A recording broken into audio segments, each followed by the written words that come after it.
ये है, अगर कोई इस्लाम की सच्चाई बताए और इस्लाम को खारिज करे, नास्तिक हो जाए, वो भी ब्लेस्फेमी है। यानी कि तुम्हारी बात मानो तो ठीक, ना मानो तो ब्लेस्फेमी। भाई कोई व्यक्ति, कोई समझदार व्यक्ति इस्लाम पर चल ही नहीं सकता, क्योंकि इस्लाम एक अच्छे भले व्यक्ति को अपराधी बना देती है।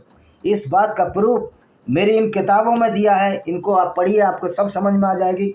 जो मैंने 10 किताब बताई हैं उसमें कुरान की हर आयत का मैंने विवरण दिया, उसका डिस्क्रिप्शन दिया है और बताया है कि किस तरह इस्लाम एक पूरी दुनिया के लिए खतरा है। वेनेमस फैंग्स ऑफ कोबरा, देखिए मेरी किताब है, किताबों को खरीदिए। यूट्यूब मेरी वीडियो पर पाबंदी लगाए ना लगाए उसकी अलग बात है, लेकिन आप इन किताबों को खरीदिए।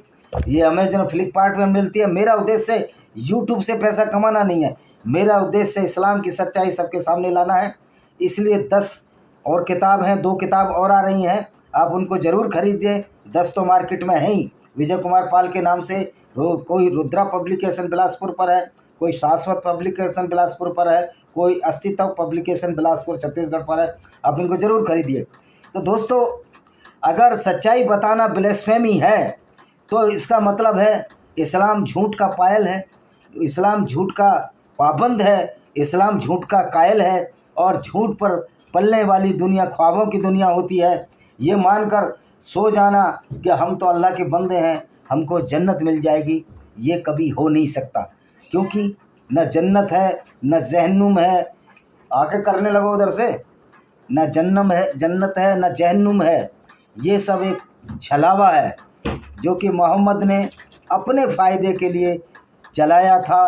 उधर शुरू कर दो, फिर इधर आ जाना, खुला रहने दो, चलाया था। और इसीलिए हम ये कहना चाहते हैं कि आप इन बुकों को, किताबों को ज़रूर पढ़िए। ये मेरी किताब है जिसमें किस तरह से ये जन्नत और जहन्नुम का छलावा बताया गया है।